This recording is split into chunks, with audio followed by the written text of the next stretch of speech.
Depois, outro aspecto que ele aborda é a questão da triagem, tá? A triagem, pessoal, ela já, quando esse paciente ele vem trazido por uma equipe de pré-hospitalar, essa triagem já foi realizada, certo?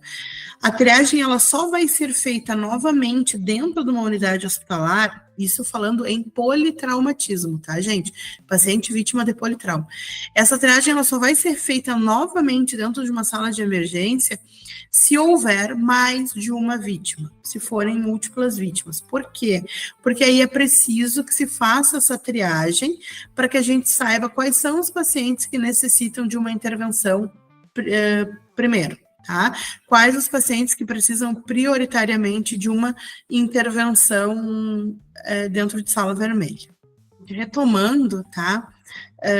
A avaliação primária e a reanimação nada mais é do que a gente aplicar o ABCDE, garantir uma oxigenação adequada para esse paciente e todas as outras medidas necessárias para que a gente consiga estabilizar essa vítima de politrauma, tá?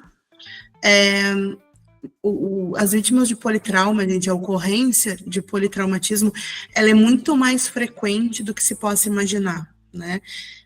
Praticamente todos os dias a gente tem uma pessoa caindo do telhado, ou uma vítima de espancamento, infelizmente, né? Ou um paciente que sofreu um capotamento. Isso é muito mais frequente do que a gente possa imaginar. Então, é extremamente importante que a gente saiba, na ponta da língua, o protocolo do ABCDE, saber fazer uma ventilação, uma oxigenação adequada para esse paciente e todas as outras medidas que venham a garantir, então, a estabilização dessa vítima de politraumatismo. Bom, a gente falou em politraumatizado, a gente falou na letra A do ABCDE, a gente vem para a via aérea, tá? Esse paciente, qual é o trajeto do ar, né, pessoal? O ar entra pelo nariz, ele passa pela orofaringe, da orofaringe ele segue para a laringe, da laringe ele vai para a traqueia, da traqueia ele vai para os brônquios e dos brônquios ele chega nos pulmões. Perfeito, esse é o caminho perfeito do ar. Só que nem sempre um paciente vítima de politrauma, ele consegue fazer esse caminho perfeito. Às vezes ele tem um pneumotórax, às vezes ele tem um pneumotórax hipertensivo, às vezes ele tem um hemotórax, às vezes esse paciente tem uma obstrução de via aérea por um pedaço de dente, por coágulo, enfim. Então, a primeira coisa que a gente vai fazer é garantir uma via aérea pérvia para esse paciente, tá? Fazer com que esse paciente consiga ventilar, certo? Depois, a gente vai ver a necessidade de garantir uma via aérea definitiva. Qual é a necessidade de intubar esse paciente? De colocar esse paciente em um tubo endotraqueal, tá? Além disso, né, se não for possível uma intubação endotraqueal, quais outras medidas que se tem para se garantir uma via aérea definitiva?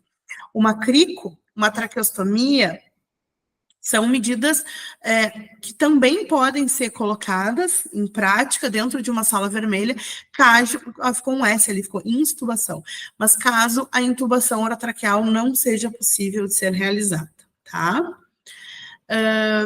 Além disso, a gente também tem outros métodos, né, auxiliares, por exemplo, a máscara laríngea, que é um dispositivo de supraglótico de que a gente consegue, então, garantir uma via aérea avançada. Não é uma via aérea definitiva, mas é uma via aérea avançada, tá? Conferir a eficácia do procedimento. Intubou o paciente, passou uma máscara laríngea no paciente, vê se está eficaz, vê se o paciente está ventilando, vê se não está seletivo, vê se esse tubo não está no trato gastrointestinal do paciente, se não está expandindo o estômago. Então, a gente precisa ter essa conferência dessa eficácia do procedimento, tá? Fazer a observação da expansibilidade torácica. O tórax, eu intubei o paciente, coloquei uma máscara laríngea no paciente, estou ventilando por ambu, o tórax está expandindo? Opa, ok, está ventilando bem. Vamos fazer a ausculta pulmonar, está escutando murmúrios vesiculares bilateral, tanto em pulmão esquerdo quanto em pulmão direito? Tá? Murmúrios vesiculares bilaterais. Perfeito, deu tudo certo. Vamos fazer também uma ausculta epigástrica para ver se não está distendendo esse estômago com ar, né? Para ver se esse tubo não foi, então, pelo trato gastrodigestivo do paciente. Então, conferir se essa via aérea está pérvia, conferir se está realmente o ar conseguindo fazer o seu trajeto, é fundamental para que a gente consiga começar a abordagem ao paciente politraumatizado dentro da sala vermelha, tá? Algumas medidas, a gente sempre fala, né, quando a gente fala em acesso à via aérea, a gente sempre fala em duas medidas, que tanto é a elevação do mento, né, ou a tração da mandíbula, que são as manobras de jaw thrust e chin lift, certo? Porém, no caso de um paciente politrauma, porque a gente parte do pressuposto que um paciente de politrauma é um paciente que tem uma lesão cervical, né? Então, ele pelo menos tem o risco para ter uma lesão cervical, a gente só pode fazer a tração da mandíbula, a gente não pode fazer elevação do mento. Né? Então, paciente vítima de politrauma, a gente não vai proceder à manobra de chin lift. A gente vai fazer apenas a manobra de jaw thrust, certo? Que nada mais é do que a tração da mandíbula para que esse paciente consiga ventilar melhor. Muitas vezes é preciso, gente, que o pescoço do paciente vítima de politrauma seja avaliado. Por quê? Porque o pescoço do paciente, ele vai nos mostrar se esse paciente tem um desvio da traqueia, que é um sinal de pneumotórax hipertensivo, se esse paciente tem uma distensão das veias jugulares, que também é outro sinal de pneumotórax hipertensivo. Então, esse paciente, em alguns casos, estará com colar cervical, ele precisa que se abra o colar cervical para que a gente consiga olhar esse pescoço para ver se esse paciente tem algum sinal indicativo de pneumotórax hipertensivo. Só que quando no momento que se faz a abertura do colar cervical, para que a gente possa visualizar esse pescoço e visualizar se esse paciente tem algum sinal de que nos remeta a pneumotórax hipertensivo, um profissional tem que estar procedendo, então, com a estabilização da coluna cervical de forma manual, né?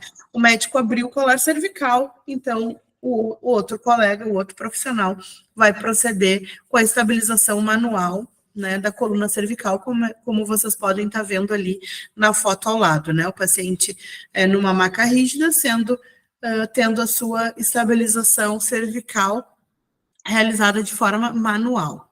Tá? Em que situações que pode ser retirado o colar cervical? Tá?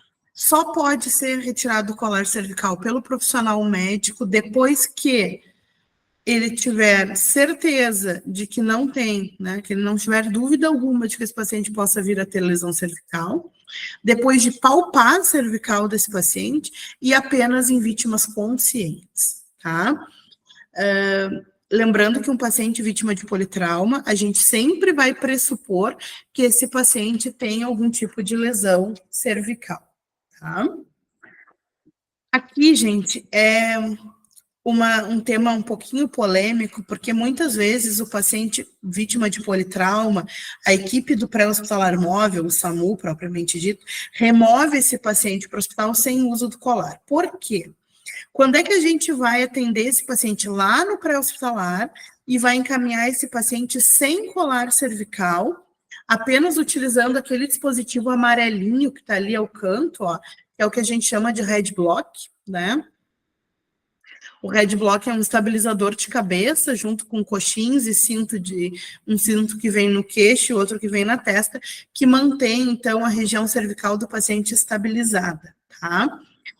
Se utiliza o head block, que é esse conjunto de coxim, estabilizador de cabeça e cintos, se utiliza esse conjunto juntamente com o colar cervical. Porém, pacientes que apresentam traumatismo craniano encefálico grave, TCE grave, e além de ter um TCE grave, esses pacientes possuem sinais indicativos de aumento de pressão intracraniana, e aí eu vou falar quais são os sinais indicativos de aumento da pressão intracraniana, não é recomendado o uso do colar cervical. Por quê, gente?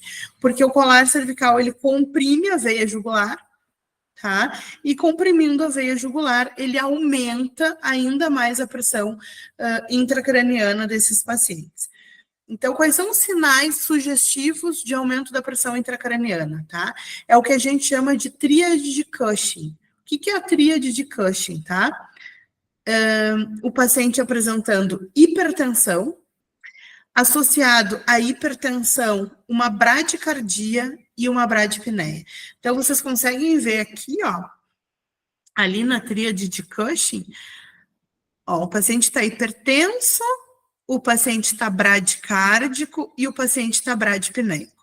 Não faz sentido que o paciente esteja hipertenso e bradicárdico, a não ser que esse paciente esteja com aumento da pressão intracraniana. Aí faz todo sentido, tá? Um outro sinal sugestivo de aumento da pressão intracraniana é a anisocoria, né? O paciente sofreu um trauma e está com uma pupila com um tamanho diferente da outra, uma pupila contraída e uma pupila dilatada, tá? E um sinal de lateralização da cabeça, né? Que nada mais é um indicativo de que esse paciente possa estar fazendo uma herniação cerebral e, consequentemente, aumentando, então, a pressão intracraniana. Então, só para recapitular, paciente vítima de politrauma, com traumatismo craniano grave, paciente vítima de politrauma, com TCE grave, e sinais de aumento da pressão intracraniana, o que são esses sinais? Tríade de Cushing, anisocoria e sinal de lateralização, não é recomendado o uso do colar cervical. Por quê?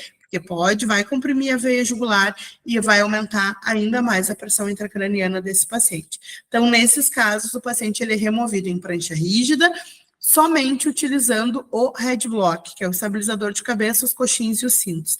Não se utiliza o colar cervical. Certo? Ficou claro isso aqui? Entenderam? Ou alguém ficou com dúvida?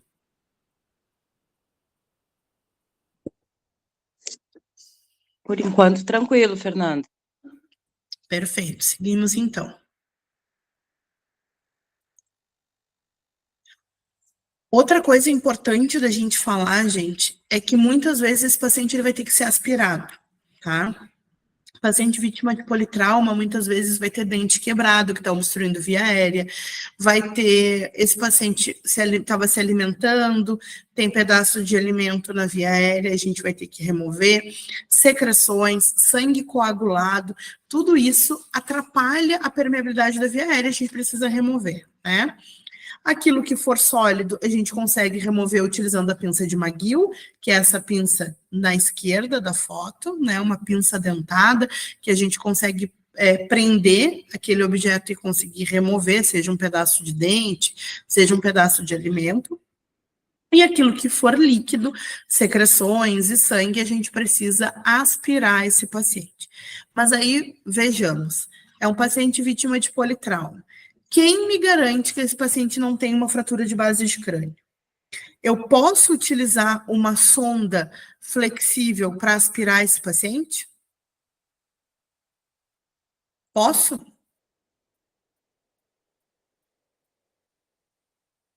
Não, não posso. Por quê, gente?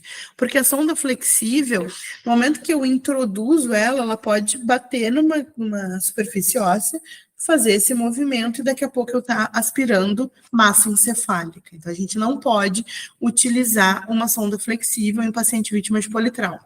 O que a gente vai utilizar para aspirar? Aspirador rígido, tá? Também conhecido como aspirador de Ancower. É esse dispositivo que a gente vai utilizar para proceder com a aspiração de vias aéreas em pacientes vítimas de trauma, tá? E vítimas de politrauma. Depois a gente tem os dispositivos auxiliares. A cânula orofaringe, que é a famosa cânula de Guedel, que eu vou utilizar naqueles pacientes que estão inconscientes.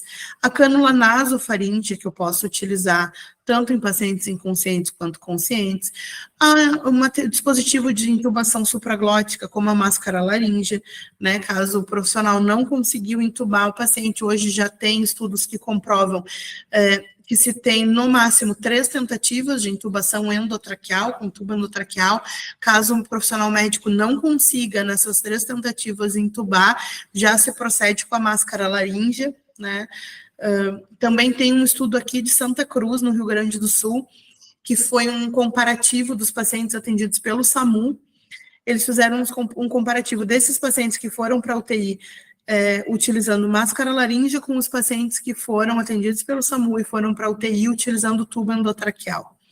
E aí eles perceberam que os pacientes que chegavam com máscara laríngea ficavam menos tempo depois em ventilação mecânica e menos tempo de UTI. Por quê? Porque é um procedimento extremamente rápido, tu leva no máximo 20 segundos para passar e tu já começa a ventilar esse paciente, a oxigenar esse paciente. Então, consequentemente, depois esse paciente tinha menos tempo de internação em UTI, menos tempo de exposição à ventilação mecânica. Ao passo que o túmulo traqueal, às vezes, levavam várias tentativas, esse paciente acabava ficando mais tempo sem oxigenar e depois, consequentemente, necessitando de mais tempo de UTI, mais tempo de ventilação mecânica. Então, a gente tem esses dispositivos e a gente tem que utilizá-los, né? Tudo que a gente tem de dispositivo hoje, para que a gente possa atender melhor o nosso paciente, a gente tem que fazer uso, tem que se empoderar e se qualificar para que a gente possa dar o melhor ao paciente, tá? Então, a gente viu a letra A via aérea e o controle da coluna cervical.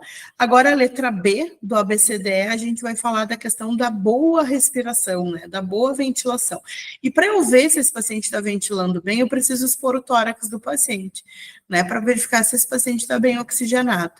Procurando sempre as principais lesões, eu vou falar do pneumotórax, vou falar do hemotórax, vocês, quando a gente falar de trauma de tórax, mas a exposição do tórax na letra B, basicamente é para que a gente consiga ver se o tórax está expandindo, esse tórax está simétrico, né? Os dois hemitórax estão na mesma simetria, esse paciente está conseguindo ventilar, então isso é o que a letra B vai nos dar. Né? A letra B vai nos mostrar todo esse padrão ventilatório. O paciente está com esforço respiratório, o paciente está competindo com o tubo, por exemplo, com o ventilador, né? Uma ventilação mecânica. Isso a gente vai avaliar nessa letra B, tá? Opa, aqui. Então, quando a gente expõe esse tórax para fazer essa avaliação da ventilação, essa avaliação da oxigenação, a gente vai realizar o que a gente chama de IPAP. O que é IPAP? Inspeção, palpação, ausculto e percussão. Inspeção do quê? Eu vou inspecionar se esse tórax está expandindo. Então, é a expansibilidade torácica que vai ser inspecionada.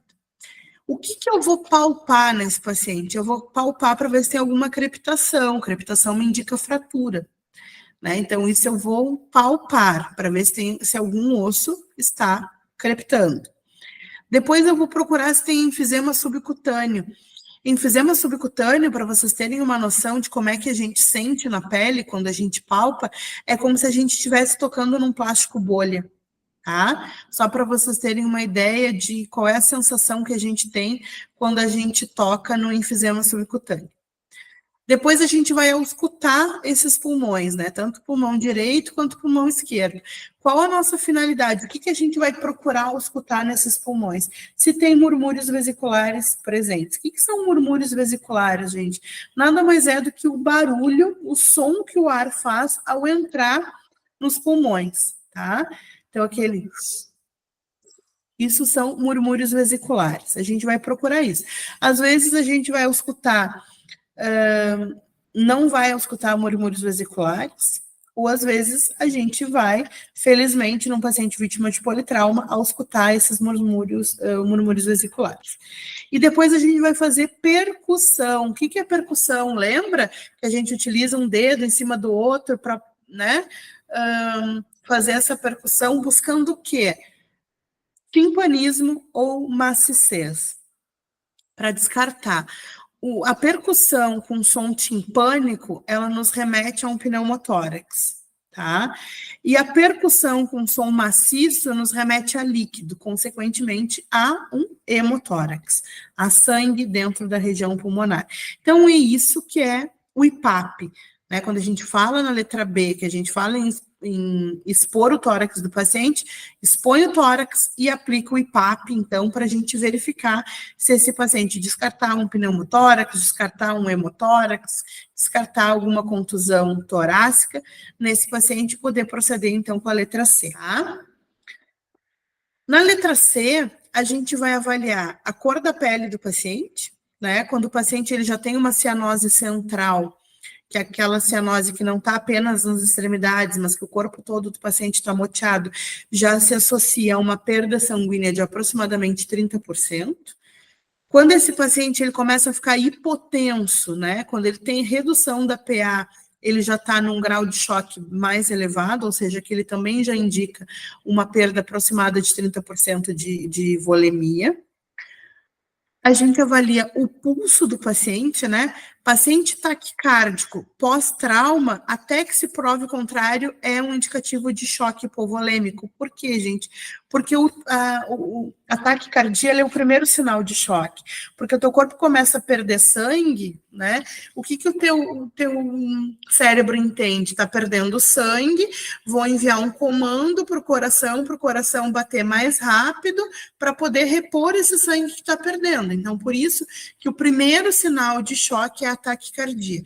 Então, se vocês atenderem um paciente vítima de trauma, o paciente passou por uma situação de trauma, é um politraumatizado e está taquicárdico, até que se prove o contrário, esse paciente está chocado. E é controlar o controle da diurese também nesse paciente, que tem que ser realizado principalmente por meio de sonda, desde que ele não tenha uma lesão de trato geniturinário. Essa diurese precisa ser monitorada para que a gente consiga ver se tem hematúria, se tem anúria, se tem disúria, enfim, tá? Então, a gente viu o A, o B, o C, e agora na letra D, a gente procede, então, com a avaliação neurológica, né? Utilizando aí a escala de Coma de Glasgow, a nova escala de Coma de Glasgow, que inclui a avaliação das pupilas, né? Uma parte da avaliação neurológica que é importante a gente salientar, quem é um pouquinho mais antigo, e nem precisa ser tão mais antigo assim, sabia que o pessoal fazia, quando queria testar a dor do paciente, fazia compressão no externo, né? Hoje isso é proibido, é considerado, além de uma violência dentro de uma sala de emergência, porque que não é recomendado que se faça, tá, pessoal? Porque imagina o seguinte, o paciente é atendido pelo SAMU. O SAMU vai lá e faz compressão no externo do paciente para verificar, para fazer uma estimulação física, se esse paciente está respondendo à dor.